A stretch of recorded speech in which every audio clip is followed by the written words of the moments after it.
Join Sid for this edition of It's Supernatural.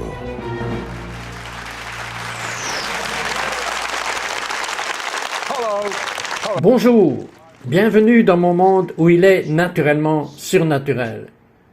Mon invité a eu pendant 9 semaines d'affilée des visites d'anges. Il a été enseigné par Jésus sur la façon dont prier pour les malades. Il a entendu des choses qui vont se passer sous peu dans l'avenir.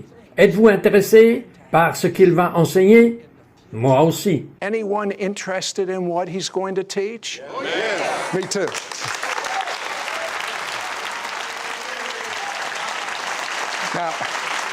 Maintenant, James Goll absolument me provoque la jalousie.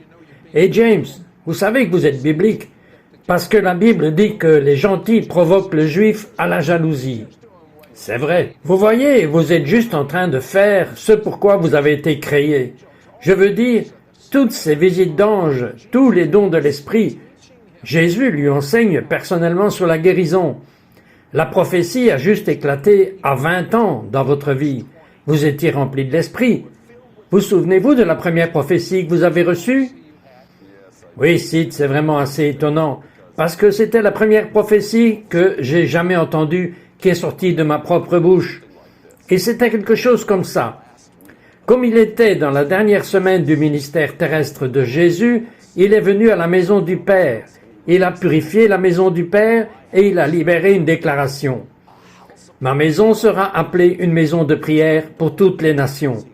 Il a renversé les tables, il est allé vers la cage de la colombe et il a ouvert la cage. Et la colombe fut libérée. Et les louanges ont éclaté parmi les enfants et la guérison est devenue le pain des enfants. Ce sera donc la dernière semaine du ministère terrestre de Jésus. Dans l'esprit, il viendra et visitera la maison du Père une fois encore, et il sortira une parole. Ma maison sera appelée une maison de prière pour toutes les nations. Et c'est la première prophétie que j'ai jamais entendue, et j'y crois encore. Et pas seulement ça, c'est non seulement la première prophétie que vous avez déjà entendue, mais je crois qu'elle est prête à éclater en ce moment. C'est une parole pour maintenant. Et je peux voir pourquoi le diable a essayé d'étouffer votre vie. Il ne vous aime pas. Il n'aime pas votre voix. Il n'aime pas ce que vous faites. Vous avez eu une maladie appelée lymphome non-hodgkinien. Et quel était le diagnostic pour les médecins? Au pire, What was the prognosis from the doctors at the worst? eh bien, je me souviens de cette journée, Sid.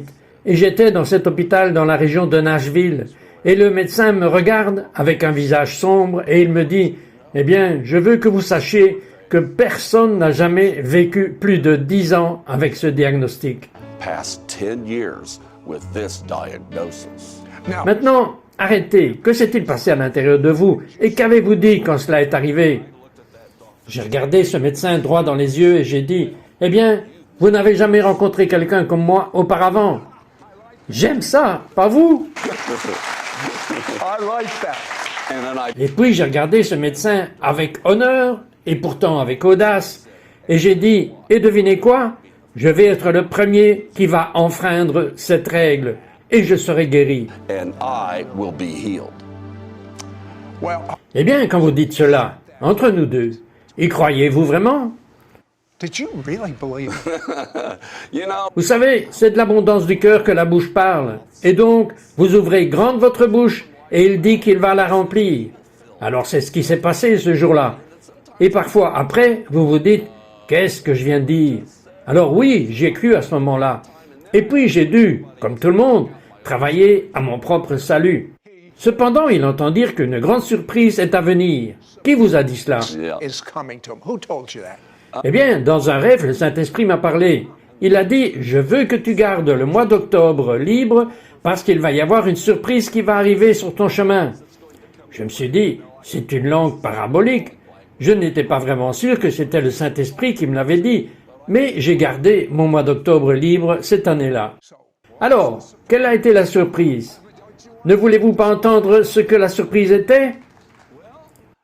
Eh bien, ce mois d'octobre-là, un homme d'Afrique, nommé le pasteur Surprisa, ou nous l'appelons pasteur Surprise. Maintenant, qu'est-ce que vous voulez obtenir de plus spécifique que le pasteur Surprise qui apparaît? Et le pasteur surprise est venu et il a prié personnellement pour moi. Et quand le pasteur surprise, qui faisait partie du ministère Iris, a prié pour moi, le feu a commencé à traverser ma circulation sanguine et il se reposait sur tous les organes de mon corps. Et puis ça bougeait. Et ça a juste monté et descendu dans tout mon corps. Et j'ai eu une vision ouverte du Seigneur Jésus-Christ lorsque le pasteur surprise a prié pour moi. Voici Yeshua Jésus, et il était debout. Et dans cette expérience, il semblait en feu. Et il m'a dit, je veux que tu viennes dans le feu de ma présence avec moi. Et donc j'aime faire ça. Mais c'était son invitation. Et c'est pendant ce temps que le feu du Seigneur s'est déplacé sur mon corps. Et puis il m'a dit cette chose incroyable. Il m'a dit, à chaque blessure que j'ai reçue, j'ai obtenu un niveau spécial de guérison pour mon peuple. Je vous dis quoi? Retenez cette pensée parce que c'est une des meilleures révélations que j'ai entendues sur la guérison. Et je vais avoir James pour partager cela quand nous reviendrons. We'll be right back to It's Supernatural.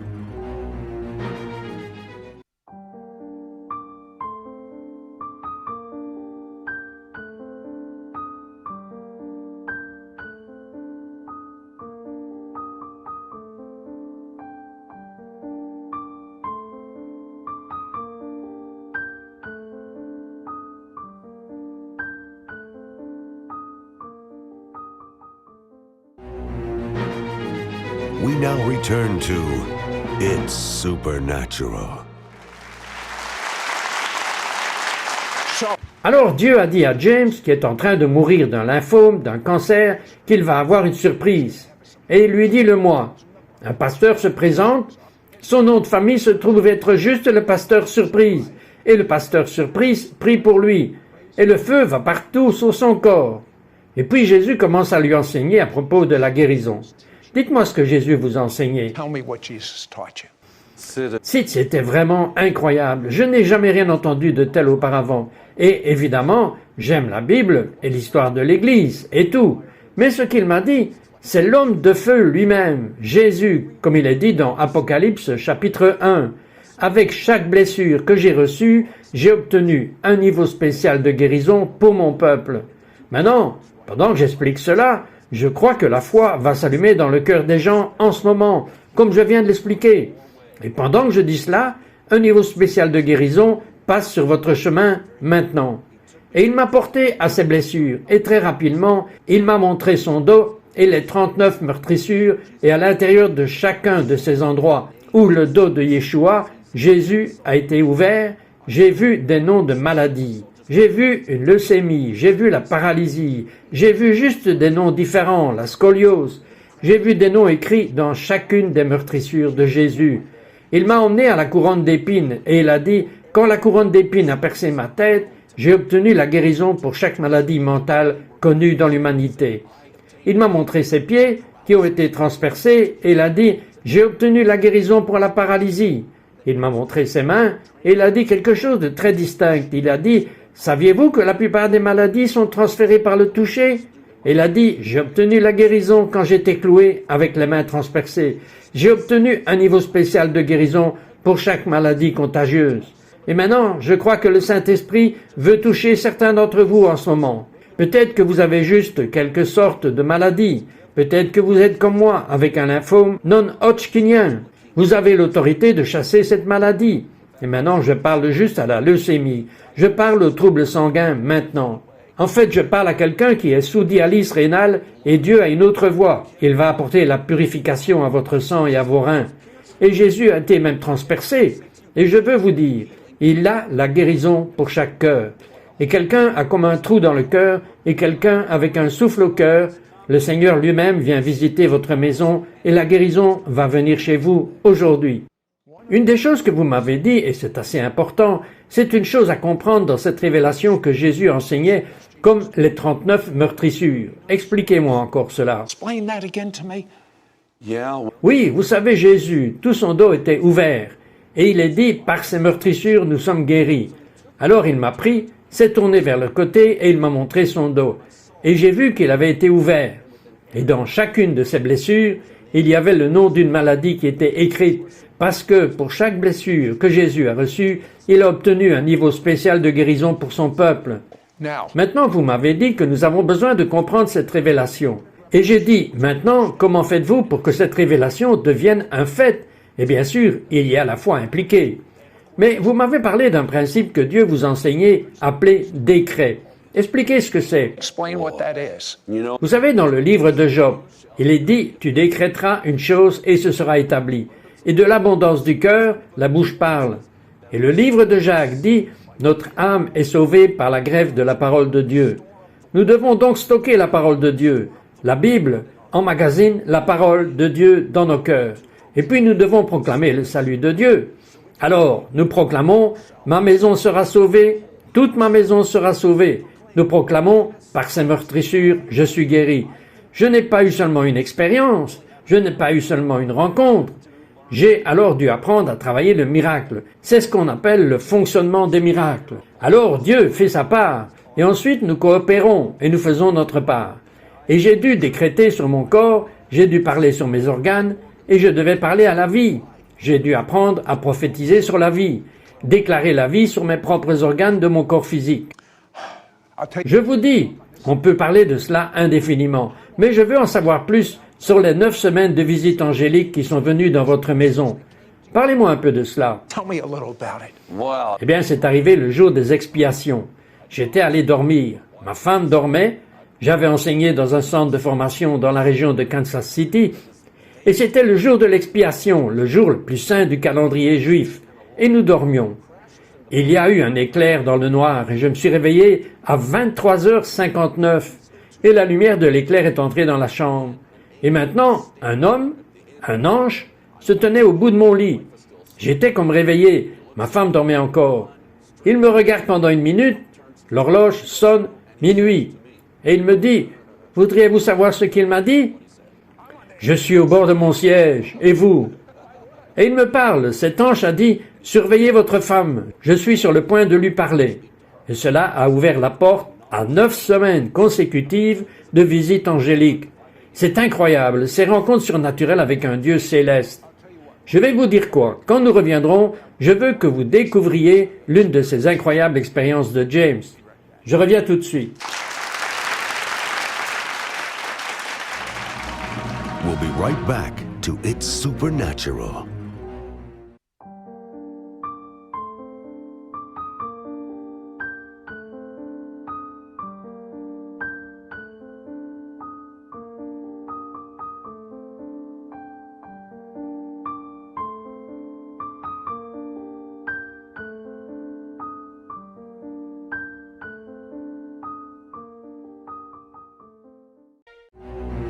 We now return to It's Supernatural. So, James, Alors, James et sa femme ont eu 9 semaines consécutives de visite des anges. Dites-moi ce qui est arrivé la première nuit. first night, what happened? C'était absolument incroyable. Vous savez, encore une fois, c'est arrivé juste à 11h59. Et j'ai toujours réfléchi si ce n'était pas cette nuit-là comme une horloge de Dieu, un compte à rebours jusqu'à l'heure de minuit. Un ange du Seigneur est venu, et il se tenait dans notre chambre, et il m'a dit, « Surveillez votre épouse, je suis sur le point de lui parler. » Maintenant, il est venu lui parler, et il lui a imposé les mains, et elle a été délivrée de la peur de l'homme et de la peur du rejet. Et alors le Seigneur l'a appelée à être une prédicatrice et une prophétesse cette nuit-là.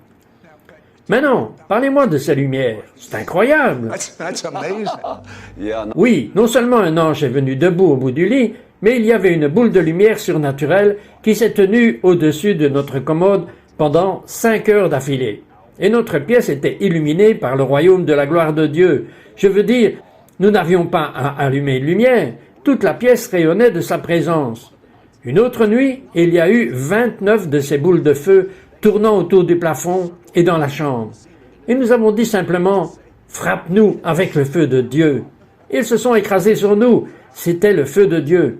Et nous avons été habilités par le Saint-Esprit à de nouveaux niveaux d'autorité sur les royaumes démoniaques, sur les royaumes des ténèbres, et puis juste une nouvelle foi qui a éclaté en nous par une visitation. Eh bien, comment cela vous a-t-il changé? Je veux dire, quel don avez-vous eu qui peut-être n'était pas si fort? Wasn't there that strong? Une des choses qui a changé était mon concept concernant les femmes dans le ministère et les femmes au poste de direction. That was one of the main things that changed. Because all C'est l'une des principales choses qui a changé, parce que tout d'un coup, j'étais maintenant marié à une lionne qui rugit. J'étais marié à Betty Crocker, une femme au foyer, et maintenant elle est devenue un lion rugissant. Donc la première chose qui a changé était mon point de vue concernant les femmes dirigeantes et les femmes dans le ministère. Et puis il y a eu cette dimension d'autonomisation. Je veux dire, ça nous a tellement donné de puissance, tellement que nous ne voulions pas garder cela pour nous. Nous voulions maintenant prendre ce feu et le répandre dans le monde. John Wesley, ils lui ont posé un jour une question et ils ont dit « Comment rassemblez-vous une foule ?» Et John Wesley a dit « Je me suis mis moi-même en feu et les gens viennent pour me voir brûler. » Eh bien, c'est ce qui s'est passé avec nous. Et j'ai rassemblé des foules pour nous regarder brûler. watch us burn. Well, Je vais vous dire quelque chose. Vous me provoquez vraiment à la jalousie, mais pouvez-vous juste un peu aiguiser notre appétit? Vous avez entendu une voix audible sur les œuvres miraculeuses de connaissance. Parlez-moi à propos de cela. tell me about that. I'd moved Nous avons emménagé dans notre nouvelle maison à Franklin, Tennessee. La voix audible du Seigneur, je ne parle pas de la voix qui vient directement dans mon cœur, je parle de la voix extérieure du Seigneur qui est venue et qui a tonné dans ma chambre et qui a dit ceci. Les graines que les voyants et les prophètes ont semées dans la génération d'il y a des décennies sont maintenant entrées en réalisation. Par conséquent, il y aura désormais une augmentation d'un don détaillé d'une parole de connaissance et d'une augmentation des dons du Saint-Esprit qui créera une atmosphère de crainte du Seigneur, crainte et émerveillement. of the Lord, awe and wonder. How À quelle distance sommes-nous de la manifestation de cette parole pour vous et pour les autres? Je crois que cela a déjà commencé. Ça a commencé en vous? Oui, absolument. Parce que vous voyez, quand vous entendez la parole de Dieu, le livre de Romains dit, quand vous entendez les paroles de Christ, cela produit la foi. Alors quand j'ai entendu cela, ça m'a catapulté vers un autre niveau de faim, dans un autre niveau de demande, puis à un autre niveau d'attente. L'anticipation, ça s'appelle. Et donc, en voyant aussi cela, la prochaine génération en particulier, pas seulement eux, parce que je leur dis juste, écoutez les gars, vous, la prochaine génération, parce que je les encadre pas mal, je pourrais être un gars plus âgé en ce moment, mais vous allez devoir courir très vite, parce que je prends mon second souffle. His second wind. J'en suis sûr. Dites-moi ce que Dieu vous a montré, brièvement, sur la série. Eh bien, c'était il y a plus de 10 ans. J'ai prophétisé pendant plus d'une décennie. Puis, en 2013 et en 2014, alors que tous les yeux étaient rivés sur l'Iran et que la grande menace dans le Moyen-Orient venait de Syrie, et j'avais prophétisé cela depuis plus d'une décennie. Un ange est venu, encore une fois, debout au bout de mon lit, et cet ange guerrier, qui était habillé en tenue militaire, un ange guerrier, et il m'a parlé. Tout ce qu'il a dit, c'est ceci. Attention, soyez en alerte. Et j'étais fasciné par l'énergie surnaturelle de Dieu. Je n'ai pas pu me rendormir, même si je l'avais voulu. Et je voulais juste sortir une parole. Et je voulais juste dire, veilleurs sur les murs, il est temps. Ésaïe 62, versets 6 et 7. J'ai planifié et je vous ai choisi comme gardien sur les murs. Prenez votre place. Attention, soyez en alerte. Et les boucliers de la terre appartiennent au Seigneur, et vous êtes appelés à quelque chose de plus grand que le dôme de fer autour d'Israël. Nous appelons les boucliers de la terre qui appartiennent au Seigneur, et nous invoquons la protection surnaturelle autour d'Israël, et même autour de nos maisons, dans le nom de Jésus. Vous savez ce que cela me rappelle? Je me souviens du psaume 122, verset 6, qui est un commandement. Et le commandement dit ceci. Priez pour la paix de Jérusalem, vous ferez prospérer cet amour. Le mot prospérer en hébreu signifie la paix du cœur. Et ce monde a besoin de la paix du cœur. Si vous avez la paix, qu'est-ce que quiconque peut vous prendre? Priez pour la paix de Jérusalem, et vous et votre maison aurez le cœur en paix. Considérez qu'une parole de Dieu à ce moment stratégique de l'histoire, c'est le temps fixé pour favoriser Sion. Et Dieu dit, moi, Dieu, je bénis ceux qui bénissent le peuple juif. Moi, Dieu, maudirai ceux qui le maudissent. Choisissez ce jour. Allez-vous être du côté de Dieu ou allez-vous être du côté opposé? C'est pour moi et ma maison, c'est pour vous et votre maison. Je proclame que vous êtes du côté de Dieu. I proclaim you're on God's side.